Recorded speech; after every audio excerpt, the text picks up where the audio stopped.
ये आपके जनसत्ता का आज का संपादकीय पाठ है। देखिए, संपादकीय पाठ ये आर्टिकल एडिटोरियल आपको प्रीलिम्स में, मुख्य परीक्षा यानी कि मेन एग्जाम में जब आप लोग आंसर राइटिंग करते हैं, निबंध लिखते हैं और इंटरव्यू में हर जगह मदद पहुंचाता है। चाहे आप लोग स्टेट वीसीएस एग्जाम की तैयारी कर रहे हो या फिर सिविल सर्विस एग्जाम की तैयारी कर रहे हो।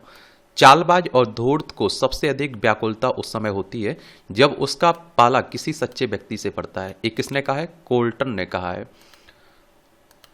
ये आप देखिए, शुद्ध शुल्क संग्राम से वैश्विक मंदी के खतरे। अभी आप देख रहे हैं कि जिस तरफ से डोनाल्ड ट्रंप क्या कर रहे हैं, टैरिफ लगा रहे हैं। फिर उसके बाद आपने देखा है कि चाइना ने उस पर टैरिफ लगा दिया और दोनों में एक तरह से प्रतिस्पर्धा चल रही है। वो कह रहा है हम आप पर इतना लगाएंगे, फिर चाइना कहता है हम आप पर इतना लगाएंगे, फिर अमेरिका बढ़ने लगता है।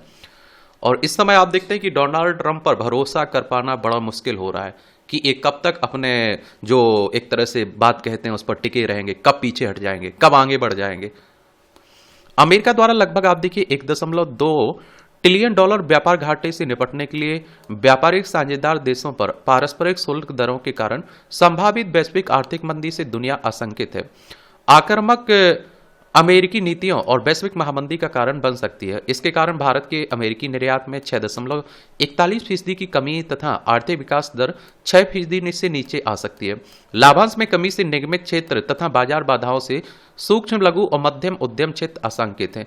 भारत में बेरोजगारी दर 7.6% होने के साथ कुल बेरोजगारों पर आप देखिए 84% युवा है। अमेरिका भी वैश्विक अर्थव्यवस्था 7 मुद्रास्फीति, बेरोजगारी तथा आर्थिक मंदी के संभावित खतरे में है। ऐसे में प्रश्न है कि भारत अमेरिकी शुल्क दर में बढ़ोतरी से कैसे निपटे, घरेलू नीति की रक्षा कैसे हो और क्या प्रतिक्रियात्मक कार्रवाई उचित होगी। और आप देखते हैं कि अमेरिका भारत को भी टैरिफ क्यों कहता है कि भारत भी हम पर ज्यादा टैरिफ लगाता है, हम भी लगाएंगे भारत पर।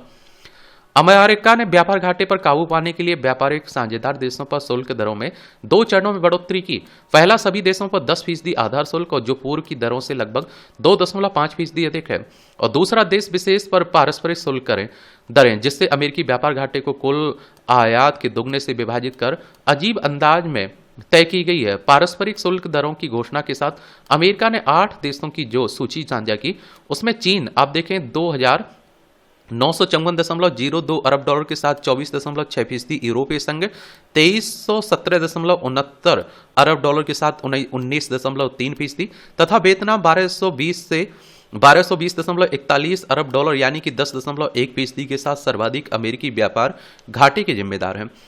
और इन पर शुल्क दरें क्रमशः 34% और 20% तथा 46% प्रस्तावित है। स्विट्जरलैंड तथा सिंगापुर ऐसे 2 देश हैं जिनकी प्रति व्यक्ति आय अमेरिका की 89,680 डॉलर आय से भी अधिक है। उन पर भी पारस्परिक शुल्क दरों की घोषणा है। अमेरिका ने व्यापार अधिशेष वाले देशों ब्रिटेन, ब्राजील, सिंगापुर, कोलंबिया को भी इस सूची में रखा है।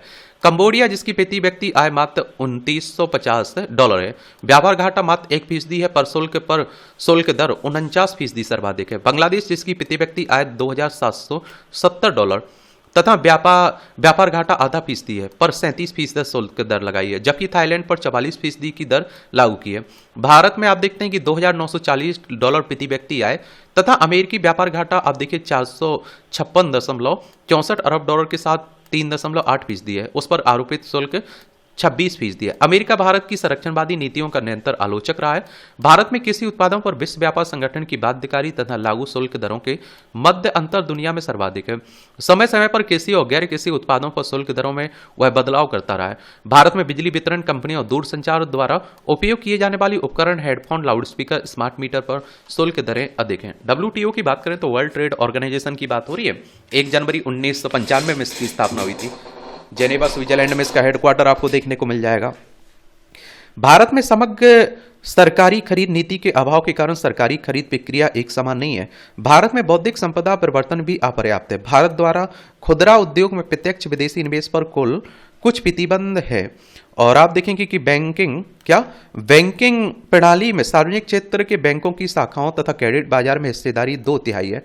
अधिकांश निजी बैंक भी भारतीय स्वामित्व में, विदेशी बैंकों का हिस्सा 1% से भी कम है। भारतीय बीमा बाजार में सरकारी स्वामित्व वाली कंपनियां संरक्षण का लाभ लेती हैं। पारदर्शिता की कमी कानूनों और अब देखिए विनियामकों को प्रभावित करती है। अमेरिका की भारत के घरेलू नीति विकल्पों के साथ साथ नियामक वातावरण का आलोचक रहा है। क्या रहा है? आलोचक रहा है। और आप देखते हैं कि अमेरिका की थोपी गई पारस्परिक शुल्क दरें वैश्विक व्यापार के लिए खतरनाक हैं। इससे आर्थिक विकास दर में गिरावट आ सकती है। कंपनियों का लाभांश घटने की आशंका से दुनिया भर के शेयर बाजार घुटने पर हैं। प्रतिरोधात्मक कार्रवाई से आर्थिक विकास की संभावनाएं और धूमिल हो सकती हैं। मुद्रास्फीति तथा अन्य मुद्राओं के सापेक्ष डॉलर की मजबूती से भारत जैसे देशों में तेल आयात मूल्य में बढ़ोतरी हो सकती है। दुनिया के किसी भी देश का आर्थिक भविष्य इस बात पर भी निर्भर करेगा कि वह अमेरिकी आर्थिक संबंधों का किस तरह निर्भर है। साथ ही नए व्यापारिक साझेदार और आपूर्ति श्रृंखलाएं तलाशने में उनकी क्षमताएं क्या है। वैश्विक आर्थिक परिदृश्य इस पर भी निर्भर करेगा कि यूरोपीय संघ तथा चीन की प्रतिक्रिया कैसी होगी। वैश्विक व्यापार में अमेरिका की हिस्सेदारी 13%, यूरोप की 38% तथा एशिया की 38% है। यदि यूरोपीय संघ एशिया के साथ अपने संबंधों को मजबूत कर सके तो लंबी अवधि में अमेरिका पर निर्भरता कम हो सकती है। चीन जैसे अन्य अमेरिकी व्यापार भागीदारों के मुकाबले सापेक्ष शुल्क मध्यस्थता महत्वपूर्ण है। चीन की प्रतिक्रिया के साथ साथ अत्यधिक औद्योगिक क्षमता, दुनिया और एशियाई बाजारों में डंपिंग के खतरे भी कम नहीं है। आशंका है कि निवेश निर्णयों में देरी के कारण भी निवेश प्रेरित विकास घटने से वैश्विक विकास दरें घटेंगी। वर्तमान में तो व्यापार युद्ध वैश्विक आर्थिक संकट को जन्म दे सकता है। इनका पूरा प्रभाव निकट भविष्य में दिखेगा जब उच्च पारस्परिक शुल्क दरें कीमतों पर अपना प्रभाव छोड़ेंगी। भारत से अमेरिका को कुल निर्यात में 18% हिस्से के साथ इंजीनियरिंग सामान 26.8% है। पेट्रोलियम उत्पाद 14.8% है। और आप देखिए औषधियां 10%, इलेक्ट्रॉनिक उपकरण 8.6%, आभूषण 6.8%, दवाइयां 6.8%, रसायन उत्पाद 6.5% तथा सूती उत्पाद 7.6% के साथ प्रमुख हैं। भारत अमेरिका को जेनरिक दवाओं का सबसे बड़ा निर्यातक है। एशियाई देशों पर अमेरिकी शुल्क के कारण भारत के लिए वैश्विक व्यापार में अपनी स्थिति मजबूत बनाने का अवसर भी है। हालांकि यह अपने आप नहीं होगा। इसके लिए भारत को बड़े पैमाने पर उत्पादन, मूल्य संवर्धन और स्पर्धात्मकता में सुधार के लिए ठोस प्रयास जरूरी है। भारत कपड़ा और परिधान का बड़ा निर्यातक देश है, लेकिन उसे एशिया के छोटे देशों से कड़ी प्रतिस्पर्धा मिलती रही है। चीन दुनिया में परिधानों का प्रमुख आपूर्ति करता है, जबकि उत्पादन के अन्य प्रमुख केंद्रों में थाईलैंड और श्रीलंका भी शामिल है। चूंकि इन सभी देशों पर उच्च पारस्परिक शुल्क लगाए गए, भारत के लिए इस क्षेत्र में अवसर बनेंगे। भारतीय निर्यात में रत्न और आभूषण का दूसरा सबसे अहम हिस्सा है। भारत का अमेरिका के आभूषण आयात में लगभग 30% हिस्सा है और इसको नुकसान हो सकता है। भारत मोबाइल फोन सहित इलेक्ट्रॉनिक मशीनरी उपकरणों का शीर्ष निर्यातक है तथा मोबाइल फोन का निर्यात तेजी से बढ़कर लगभग $6 अरब हो गया है। वियतनाम और थाईलैंड पर अपेक्षाकृत उच्च शुल्क दरों में से भारत के पास इलेक्ट्रॉनिक्स विनिर्माण के पसंदीदा गंतव्य के रूप में उभरने का अवसर है। अगर अमेरिका में मंदी आती है तो वैश्विक अर्थव्यवस्था के साथ साथ भारत को भी समस्याओं का सामना करना पड़ सकता है। पारस्परिक शुल्क के फायदे नुकसान व्यापक हितों के परिप्रेक्ष्य में अमेरिका को समझने होंगे। भारत को भी एक ठोस रणनीति के साथ आर्थिक और कूटनीतिक विकल्पों के सहारे विकसित भारत के लक्ष्य की ओर मजबूती से बढ़ना होगा। क्या करना होगा? बढ़ना होगा। ये आप देखते हैं कि आप लोग क्या सोचते हैं, अपनी राय बता सकते हैं। सत्येंद्र किशोर मिश्र के द्वारा यह आर्टिकल लिखा गया है। देखिए ये हमारी प्यारी पृथ्वी है, इसमें आप देखिए हमारा प्यारा भारत है, ये आपको चाइना पड़ोसी हमारा, ये पाकिस्तान पड़ोसी हमारा, ये आप देखिए यूएसए देखने को मिल जाएगा, यूनाइटेड स्टेट्स की बात कर रहा हूँ, संयुक्त राज्य अमेरिका की बात कर रहा हूँ, वॉशिंगटन डीसी इसकी राजधानी आपको देखने को मिल जाएगी।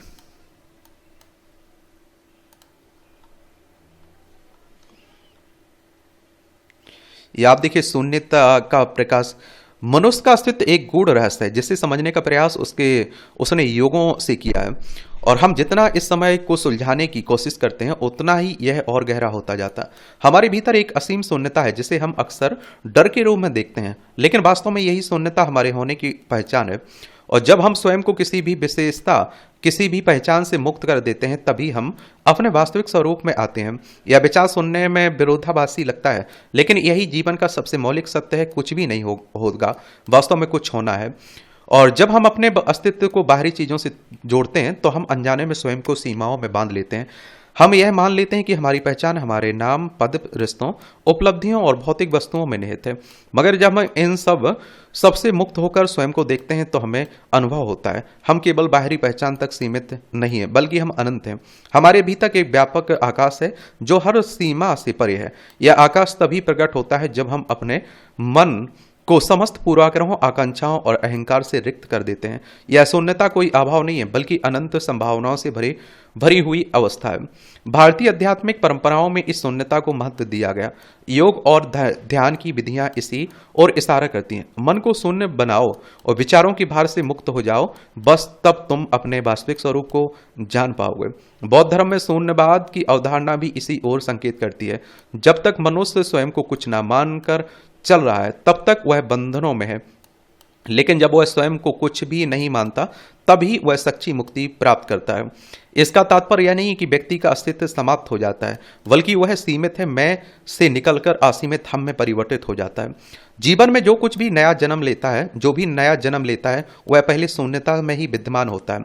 जब कोई कलाकार एक नई रचना करता है तो वह पहले अपनी चेतना को विचारों की भीड़ से मुक्त करता है। जब कोई कवि कविता लिखता है तो वह पहले स्वयं को शब्दों के बोझ से खाली करता है। जब कोई ऋषि ध्यान में बैठता है तो वह पहले अपने मन को समस्त विचारों से मुक्त करता है, और यह शून्यता ही निर्माण की पहली अवस्था है।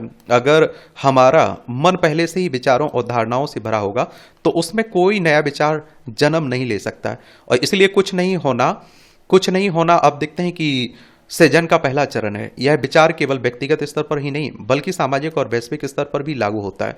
जब समाज स्वयं को एक निश्चित पहचान में सीमित कर लेता है तो वह संकीर्णता में फंस जाता है। जब कोई राष्ट्र स्वयं को किसी विशेष संस्कृति या परंपरा तक सीमित कर लेता है तो वह अपनी व्यापकता को खो देता है। इसी कारण महान सभ्यताएं तब तक फली फूली जब तक कि वे बाहरी प्रभाव के लिए खुली रहती हैं, लेकिन जैसे ही वे अपने को पूर्ण मानने लगी वैसे ही उनका पतन शुरू हो गया। इतिहास गवाह है कि जो भी समाज स्वयं को कुछ मानकर चलता है वह स्थिर हो जाता है और धीरे धीरे समाप्त हो जाता है, मगर जो समाज स्वयं को कुछ नहीं मानकर परिवर्तनशील रहता है तो वह अनंत काल तक जीवित रहता है। व्यक्तिगत जीवन में भी यह नियम लागू होता है। जब हम अपने अहंकार से मुक्त हो जाते हैं तो तभी हम सच्चे आनंद का अनुभव कर पाते हैं। अहंकार हमें सीमित करता है जबकि शून्यता हमें अनंत विस्तार देती है। यह अहंकार ही है जो हमें दूसरों से तुलना करने पर मजबूर करता है।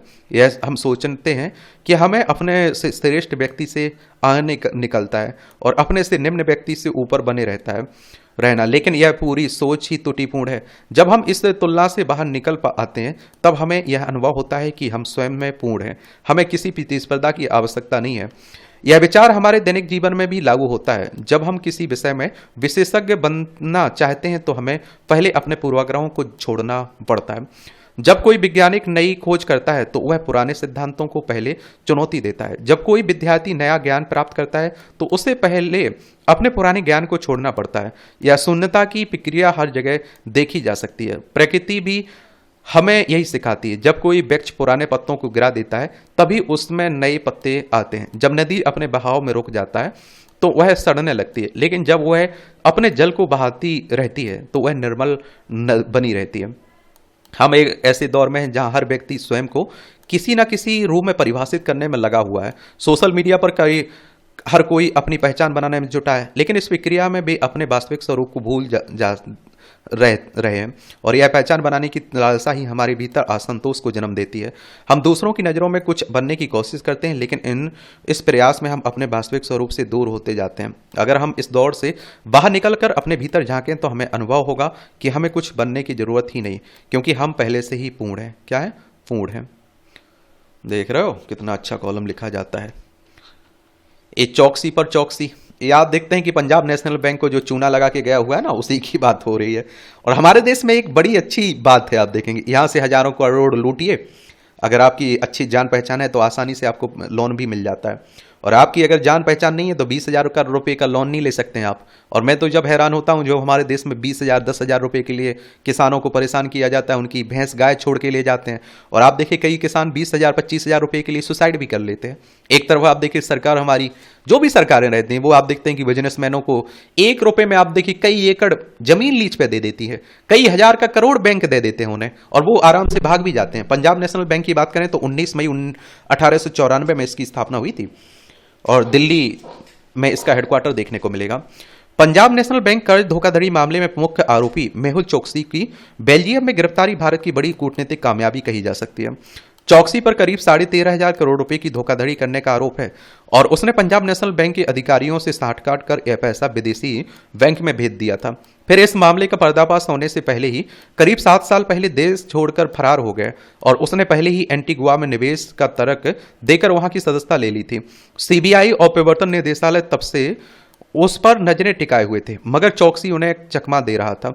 और अब जब वह इलाज के लिए बेल्जियम पहुंचा तो प्रवर्तन निदेशालय और सीबीआई ने वहां की पुलिस को सारे संबंधित दस्तावेज सौंपे और गिरफ्तार करने की अपील कर दी।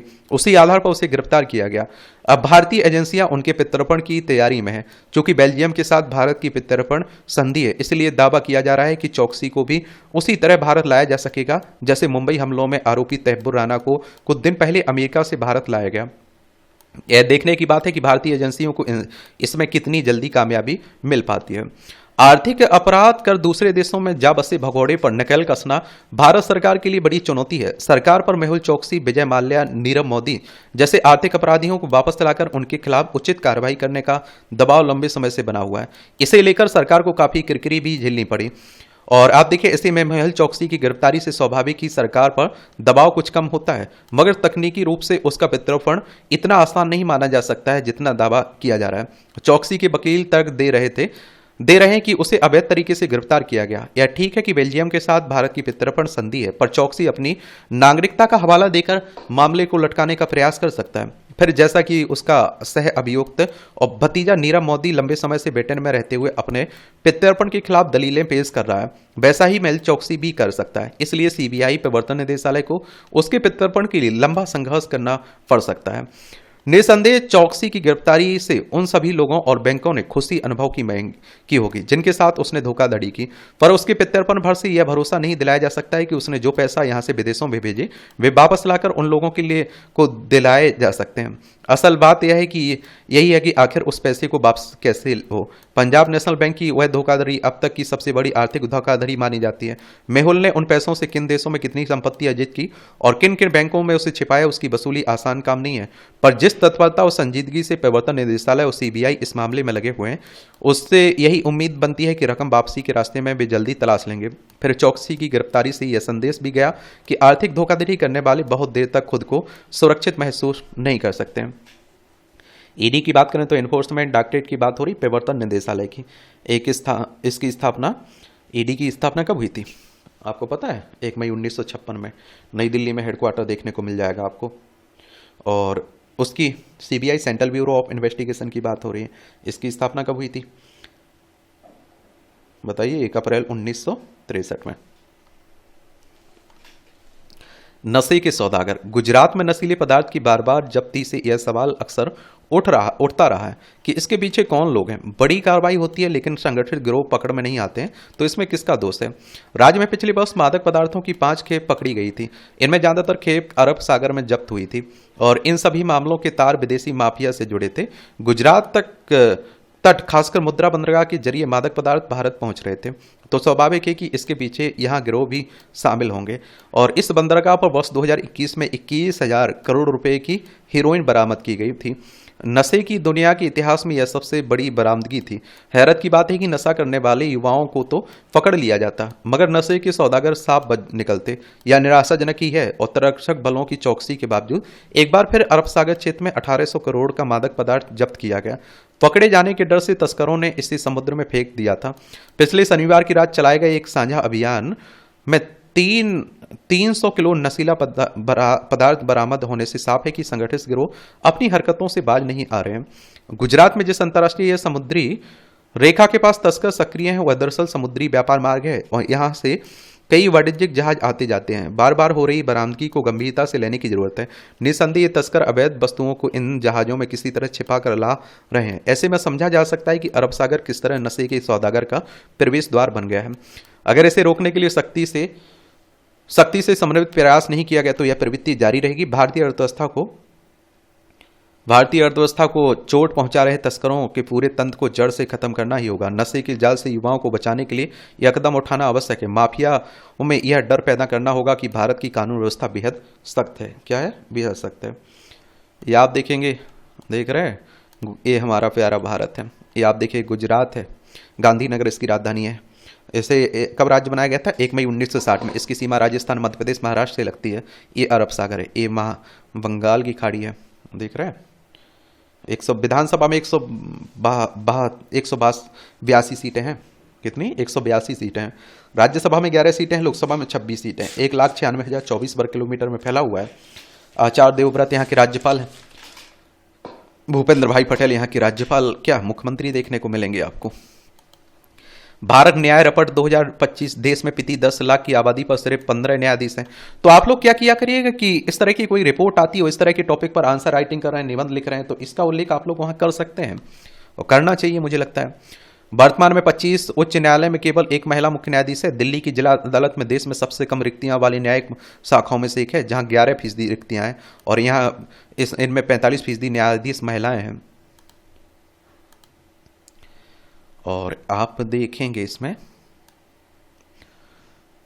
देश में प्रति 10 लाख की आबादी पर केवल 15 न्यायाधीश हैं, जो विधि आयोग की प्रति 10 लाख की आबादी पर 50 न्यायाधीशों की सिफारिश के से बहुत दूर है। मंगलवार को भारत की न्यायिक प्रणाली पर जारी 2025 की रिपोर्ट में यह कहा गया, देश में न्याय प्रदान करने के आधार पर राज्यों को रैंक देने वाली 2025 भारत न्याय रिपोर्ट कहा गया है कि 1.4 अरब लोगों के लिए भारत में 21,285 न्यायाधीश हैं। या आप देखते हैं कि प्रति 10 लाख जनसंख्या पर लगभग 15 न्यायाधीश हैं। या 1987 की विधि आयोग की प्रति 10 लाख जनसंख्या पर 50 न्यायाधीशों की सिफारिश से काफी कम है, जबकि उच्च न्यायालयों में रिक्तियां कुल स्वीकृति पदों की 33% हैं। रिपोर्ट में दावा किया गया कि 2025 में 21% रिक्तियां होंगी, जो मौजूदा न्यायाधीशों पर अत्यधिक कार्यभार का संकेत है। रिपोर्ट के मुताबिक राष्ट्रीय स्तर पर आप देखते हैं कि जिला न्यायालयों में प्रति न्यायाधीश औसतन कार्यभार 2200 मामलों का है। इलाहाबाद और मध्य प्रदेश उच्च न्यायालयों में प्रति न्यायाधीश मुकदमों का बोझ 15,000 है। रिपोर्ट में कहा गया है कि जिला न्यायपालिका में महिला न्यायाधीशों की कुल हिस्सेदारी 2017 में 30% से बढ़कर 38.3% हो गई। 2025 में उच्च न्यायालय में यह 11.4% से बढ़कर 14% हो गई। रिपोर्ट में कहा गया कि उच्च न्यायालयों और सर्वोच्च न्यायालय 6% की तुलना में जिला न्यायालय में महिलाओं की न्यायाधीशों की हिस्सेदारी अधिक है। सुप्रीम कोर्ट हमारी सर्वोच्च अदालत है। संविधान के अनुच्छेद 124 के तहत सुप्रीम कोर्ट की स्थापना की बात की गई। 28 जनवरी 1950 में स्थापना हुई थी।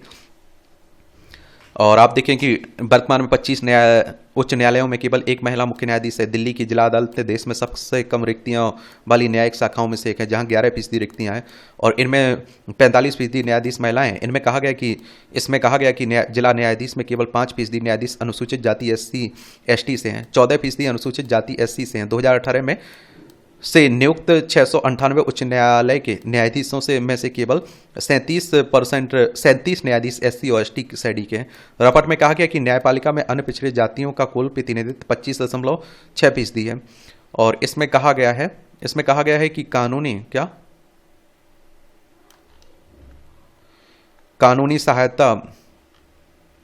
कानूनी सहायता पर आप देखते हैं कि राष्ट्रीय प्रति व्यक्ति व्यय 6.46 रुपये प्रति वर्ष है, जबकि न्यायपालिका पर राष्ट्रीय प्रति व्यक्ति ये आप देखते हैं कि व्यय 182 रुपये है। रिपोर्ट में दावा किया गया है कि कोई भी राज्य न्यायपालिका पर अपने कुल वार्षिक व्यय का 1% से अधिक खर्च नहीं करता है। लंबित मामलों को रेखांकित करते हुए रिपोर्ट में कहा गया है कि कर्नाटक, मणिपुर, मेघालय, सिक्किम, त्रिपुरा को छोड़कर सभी उच्च न्यायालयों में हम 2 में से 1 मामला 3 साल से अधिक समय से लंबित है। रिपोर्ट के अनुसार अंडमान और निकोबार, अरुणाचल प्रदेश, बिहार, गोवा, झारखंड, महाराष्ट्र, मेघालय, उड़ीसा, राजस्थान, उत्तर प्रदेश, पश्चिम बंगाल की जिला अदालतों में 40% से अधिक मामले 3 साल से अधिक समय से लंबित हैं। दिल्ली में हर 5 में से 1 मामला 5 साल से अधिक समय से लंबित है और 2% मामले 10 साल से अधिक समय से लंबित हैं।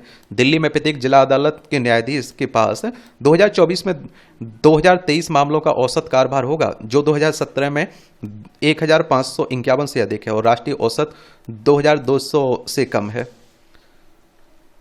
इस तरह से आप देखेंगे आज के दैनिक जो जनसत्ता है ना, उसका संपादकीय पाठ कवर होता है। अब आपका कोई सवाल हो, मेरे लिए सुझाव हो तो बता सकते हैं आप लोग। धन्यवाद। बताइए।